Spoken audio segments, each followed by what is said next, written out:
Okay, hey, let's see if the internet will cooperate. If not, I'll have to try tomorrow because it is Straight Talk Tuesday, but it's actually on a Tuesday and not on a Wednesday. Because you guys know how this goes. Sometimes it's going to be a Wednesday, sometimes it'll be a Tuesday. All right. You guys are ready to get into a spicy subject that people just, hey Dawn, love to get all fired up about every single year. And you know what? I'm here for it. I'm here for the fiery. I'm here for the convo. So I will do my best to read comments. If you want to talk, I could probably bring you on camera if you want to debate. All right. So around Christmas time, you know, everyone starts dashing through the snow, except we're in Georgia, so there is no snow.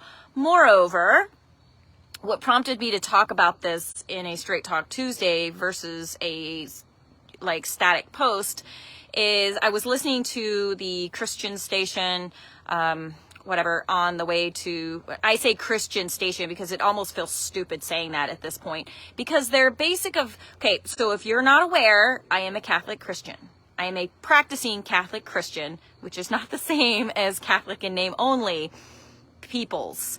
I am a practicing Catholic, which means I do hold to the foundations of how the church was built and the limitations that were put on people to keep them safe and to keep them holy. And I know that I've got people who follow me here that's like, the Antichrist, Catholic Church. Okay, you think what you think. I'm going to do my best to seek my own way. And I believe the Catholic Church is the way. But that's not what this is about, so don't leave yet. I'm just giving you some background of who I am in case you're like, what the hell? And you know what? And here's a little tip for you on a Tuesday. If you don't like it, just leave the live. All right, so here we go. I'm listening to the Christian station on the way out to my kids' homeschool group, and most of their conversation is centered around Santa and the elves and lists and how to get your kids to behave throughout the holidays so that they can get their Christmas gifts. And these moms like, oh gosh, what do I do? Susie sat on Santa's lap and she told him she wants a piano. Like, I can't give a piano. Like, how do we make it so that we don't make Santa look bad about not bringing the piano, because then she's going to internalize it as her, like, well, he didn't bring it because I was naughty. And the whole time I'm listening to this, I'm like, I'm wanting to bite my freaking lip, because I'm like, what sort of madness have we signed not we, because I don't, have you all signed yourselves up for when you start perpetuating the lie of Santa Claus and elves and chimney and flying freaking reindeer? Why did you do that to yourself? As if being a mother were not hard enough. As if providing the secular reaches of the Christmas holiday were not enough, the pressure of it. Now you're going to go ahead and add a big fat guy in a red suit going down a chimney and trying to shove presents down there all at the same time? Why would you put that kind of pressure under yourself? And for the Christian parents out there, again, why would you propagate a lie and then want other people to not tell your kids the truth because you want to maintain, here's what I've heard, I want to maintain the magic. I don't want them to lose the magic. Well, I would urge you that maybe you should look a little bit deeper into the Holy Trinity and find out the miraculousness of that. And maybe talk more about that miracle. The miracle of rising from the dead. The miracle of all of the healing that Jesus did when he was on this earth. Why don't we talk about that? Why don't we maintain that magic into the Christmas holiday instead of putting this incredible pressure on yourselves to provide some magical holiday that you really don't have a whole lot. I mean, you're really going to go into debt for that? So that you can say some big fat man in a suit, and then everyone's going to start posting around like, please don't put the Game Boy was from Santa because all I could afford was a pack of socks from Santa for my daughter, and it's going to make her feel badly. Why did Santa bring a PlayStation to Jimmy and then only a pair of socks over here to Susie? You guys, please stop. And moreover, I mean, do it if you want. That's your house. That's your family. But don't for a second ask my kids to propagate the lie for your kids, because ours are not going to do it. Our kids know, here's what our kids know. They know that Santa, elves, reindeer, all that stuff is a really fun story. You know what else is a fun story? Harry Potter, Amelia Bedelia, The Who's. Those are all really fun stories. And you know what? Our kids read them and they like them, but they know it's not real. So for me, we tell them, yeah, Santa Claus is a fun story. The reindeer, fun story. All of that's a really fun story, but they know that it's not real. So here is what I'm going to ask of you. If you are a Santa's little helper over here, you're going to need to figure out how to protect and propagate your own lie and not expect other people to do that for you. Because I have seen women just go irate.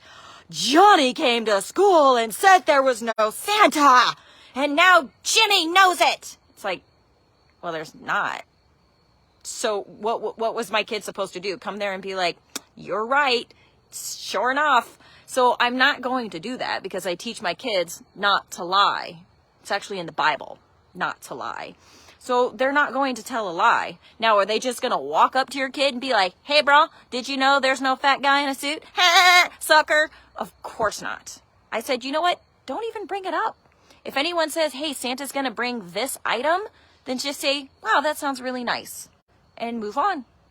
And my kid has already been put to the test, and I am proud to tell you he didn't blow the cover on what we know is the truth and what their parents know the truth is too. And if they want to maintain that kind of magic for their kids, feel free. I am not going to outwardly ruin it for you, but if your kid goes to my kid and asks, hey, do you believe in Santa? My kid's going to tell him no. No, we don't, actually. We know the spirit of St. Nicholas. We know the story of St. Nicholas. And we know that gift-giving love, works within the saints and works within the souls of people that are on this earth. But no, they're going to say no. So when your kid says, hey, so-and-so said, are you going to call me a liar? Is that how that's going to go? Hey, Gabe, are you going to say, well, Mason's mom and dad, they're lying? So I need you to figure that out for yourself, because my kids are not going to propagate the lie and continue the mass commercialization of Christmas. They receive Christmas gifts, but they are not extravagant, and they're not extravagant on purpose, because the greatest gift we've ever could have received has already been given to us, okay? And that is the gift of redemption, and that is the precious blood of Christ. So there it is. My little holiday Christmas message is, please figure that out for your family and have an explanation ready. I'm not saying you got to kill the whole Christmas vibe, man. I'm not the Grinch over here. I am not my heart is not 4 sizes too small. I just don't see the validity of lying to your children, because here is where my brain goes when it comes to protecting children and then asking children to hold secrets with things that they know are not true. I think that goes to bad places. And if you look at it conceptually, now I know that we cannot even put in the same category like pedophilia, child molestation in the same category as saying there's no Santa. They're not even the same, but conceptually, if you just pull the lens back a little bit, you are asking a child to carry a lie and then to propagate it because another adult told you to, knowing that it is not true. Furthermore, if you start going down the path with the nice and naughty list, could you imagine why some children may be struggling with worthiness issues? Have you ever thought about that? Hey, Henrietta. Hey, I need you to be good so that you can get a gift at Christmas. Well, if you believe that the gift at Christmas was the baby Jesus, and then you tell children they have to be good at Christmas to get a gift, and they're bad, they're not, I don't really believe there are any bad kids, by the way. I believe there are shit parents who don't teach their children well and don't offer enough grace. So let me just get that out there. And believe me, I've been a shit parent. I know. I have definitely made tons of mistakes. I am not perfect. But I'm saying I don't believe in bad kids. So if your kid's been a little bit naughty and you're using the gift of Christ to coerce them into behavior that you find properly conforming, and they're just not making the cut because maybe they're just a little wily, what kind of message are you sending to them when you tell them that you're not going to receive a gift because you're not good enough? you're on the naughty list. Like, I just don't like any of it. Oh, you're good enough. You've done enough. You have behaved well enough. So you received the gift, but not you. You've got to shape up or ship out, buddy. How in the world do you think a child processes that? I am imagining when I see a world full of children that are struggling with self-esteem issues, with anxiety, with depression at very young ages, I can imagine that it's not all from the Christmas season, but I can imagine that some of it conceptually may be coming from this, because Christmas is a really big freaking deal in a lot of kids' worlds. Like, it's the biggest holiday of the year. So I would love if other parents thought a little bit more about that. And there are so many, you're right, Gabe, there are so many lessons that we can start teaching around the holidays that don't have anything to do with a fat man in a suit coming down your chimney, whether you've been good, whether you've been bad, whether you're worthy of this big gift or not this big gift. I think as parents, we've really got to stop overspending to indulge children during Christmas. Well, it's Christmas. It only happens once a year. It's like, okay, but you've still got a budget you've got to manage. Like, you can't go into debt to try to provide some magical Christmas experience through the commercialization of Christ's birth.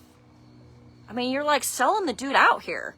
Let's just not do that. Why don't we bring it down about 15 notches? And if you are somebody who believes and loves the Lord, that's how you keep this season centered on that, is you don't propagate the lie of a fat man in a suit.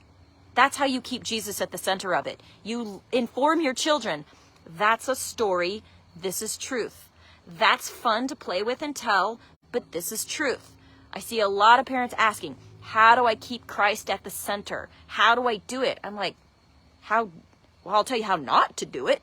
How you don't do it is start doing the Santa Claus bull crap. That's how you don't do it. Because kids are going to be like, what? Like, what? What does one even have to do with the other? You guys, wait for Easter. I got my own little spiel on Easter, but we're talking about Christmas right now. There's lots of beautiful fun you can have with Christmas. We have tons of fun with Christmas every single year, and it's like a month-long celebration. It's a month-long birthday party, and I'm here for it. I love it. However, please prepare your speech or whatever it is you're going to tell your kids when they ask my kids if Santa's real and he tells them no, or she tells them no, because they're going to tell the truth. You need to prepare yourself for how you're going to deal with that, because my kids are not going to lie so that your kids can maintain their family lie. Sorry, not sorry. All right. If you want to discuss, please feel free. Put stuff in the comments. I will definitely discuss with you, respectfully, of course. If you're an ass, well, I'm just going to delete you, of course. Like, why would you do anything else?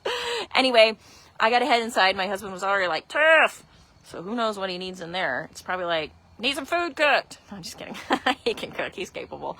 All right. Love you. Mean it. Hope you're having a wonderful season. I have had an awesome weekend. My work weekend was just ridiculously busy, but wow, am I blessed. Super, super blessed. I've got 4 new teammates that I'm getting onboarded. I just got a gigantic order of 196 bottles today. So that was just phenomenal. I've got another repeat big client that I've got his orders all processed. So I'm feeling really good. Our business is moving along, and I'm really excited for 2023. Lots of big things happening in 2023, and I cannot wait to share them with you. But not yet. Big things are coming. Huge. Big. All right. I'll chat to you guys soon. Bye.